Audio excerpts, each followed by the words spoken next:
Des fois j'ai des idées. Elles sont lumineuses.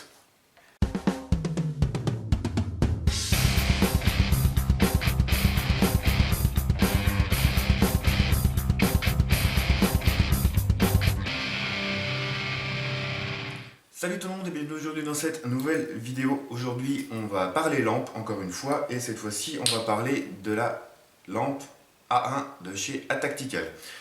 Atactical, d'après ce que j'ai compris, c'est un partenaire commercial en gros de TrueNight. C'est grâce à TrueNight que j'ai pu être en contact avec Atactical. Donc merci TrueNight et merci aussi Atactical.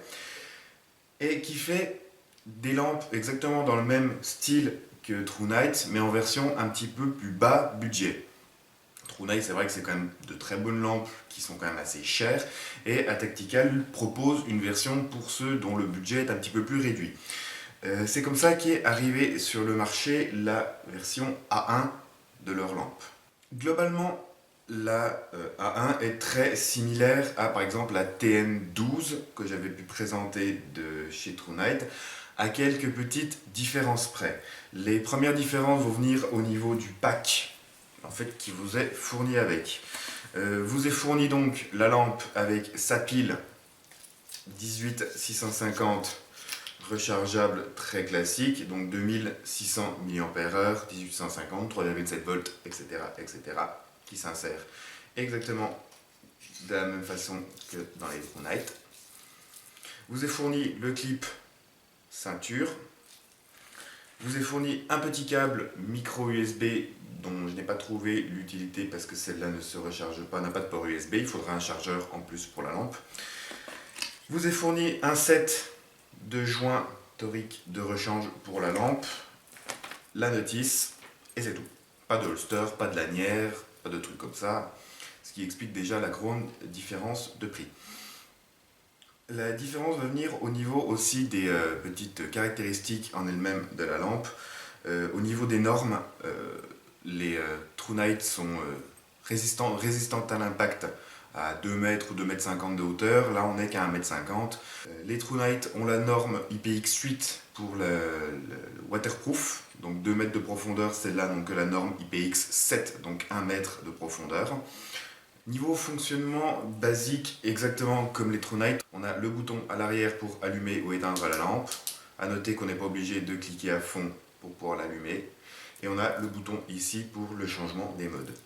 Au niveau des modes, quand on l'allume, on a 5 modes basiques, donc 1, 2, 3, 4, 5.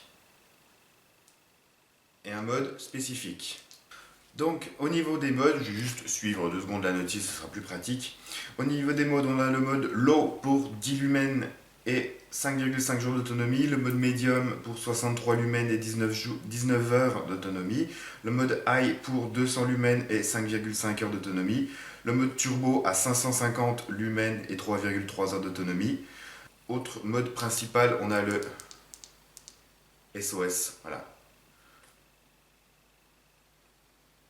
Mode SOS à 550 lumens et en maintenant une seconde le bouton appuyé, on passe au mode stroboscopique à 550 lumens lui aussi pour à peu près 4 heures d'autonomie. Il y a un mode en plus par rapport à toutes les TrueNight qu'on a pu voir. Le SOS n'y est pas sur les TrueNight que j'ai déjà pu présenter. Mais on a des modes qui sont un petit peu moins puissants, on n'a pas de mode à 1000 lumens et des poussières. Le mode à 1000 lumens arrive, il sera présent sur la version A1S, la deuxième qui arrive. Globalement, on a des modes qui sont quand même un petit peu moins puissants, mais le mode déjà à 550 lumens pique déjà un petit peu les yeux correctement. Toujours la petite particularité d'avoir une ou deux parties de la lampe qui sont à un diamètre de pile 25,4 mm, ce qui permet éventuellement un montage avec un anneau de montage classique, un montage et l'utilisation de la lampe sur une réplique. Là sur le fusil à pompe c'est assez pratique, j'ai rajouté juste un petit rail, hop, avec un anneau de montage, je peux avoir ma lampe, là, toujours très pratique, la manipulation là se fait assez simplement comme ça. Ça marche très bien aussi de l'autre main, je peux avoir un doigt qui vient se poser contre et pouvoir toujours manipuler ma pompe. Assez pratique. Toujours, bien entendu, le mode mémoire, c'est-à-dire que vous l'éteignez, par exemple, dans le mode médium, elle se rallumera, vous la rallumerez dans le mode médium. Ça, c'est toujours pratique, sauf si vous l'éteignez dans le mode strobo, elle reviendra à un mode basique. Niveau des petites caractéristiques, c'est à peu près tout ce qu'il y a d'important à dire, tout est détaillé de toute façon dans la notice qui est en plusieurs langues, qui doit être en chinois, en japonais, ainsi qu'en anglais et en allemand. Voilà. Il y a tout, basiquement, c'est pas bien compliqué à utiliser. Hein. Vous connaissez les bails, vous savez comment ça marche ce genre de lampe, c'est très facile à utiliser, il n'y a pas de souci là-dessus. Le clip, bien sûr, est clipsé dessus, vous pouvez l'enlever. Voilà. En tant qu'affaire, il gêne pas. Je le laisse. Ça évite de le perdre bien serré quand même le clip. Hein. Il risque pas de se barrer de façon intempestive. Pour terminer donc, cette A1 au niveau de son prix, actuellement sur le site officiel de Atactical, je vous mets de toute façon les liens en description de la vidéo. Sur le site de Atactical, elle est actuellement ce modèle-là à 25$ par rapport aux True Night qui sont pour l'équivalent quasiment 2 fois plus chers. Et il y a aussi la version donc A1S qui a le mode 1000 lumens en plus qui est à 39$. Donc voilà, bien à peu près fait le tour de ce que j'avais à vous dire. Au final, mon petit avis perso comme toujours, on a un partenaire commercial de True Night, en gros, donc on a des lampes qui sont de la même qualité de fabrication, de la même qualité d'éclairage, les mêmes attentes en gros que les modèles de chez True Night, pour un budget un petit peu plus réduit. C'est pas tout le monde qui est capable de mettre 60$ dans une lampe. 25, c'est déjà mieux, c'est déjà beaucoup plus abordable. Et ça évite des fois d'avoir à acheter une lampe un petit peu cheapos sur n'importe quel site chinois ou au pif qui va tomber.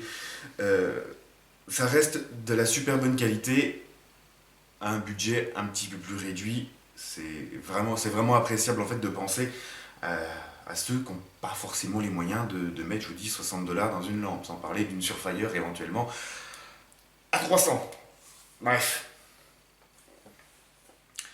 Qu'ai-je d'autre à vous dire là-dessus? Pas grand-chose.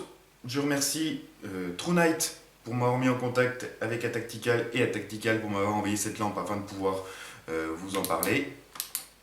Si vous avez des questions, des commentaires, n'hésitez pas à le faire dans l'espace commentaire de la vidéo. Merci d'avoir regardé. N'hésitez pas à partager, à liker, à vous abonner à ma chaîne si ce n'est pas déjà fait. Sur ce, je vous dis salut, airsoftez bien et à la prochaine.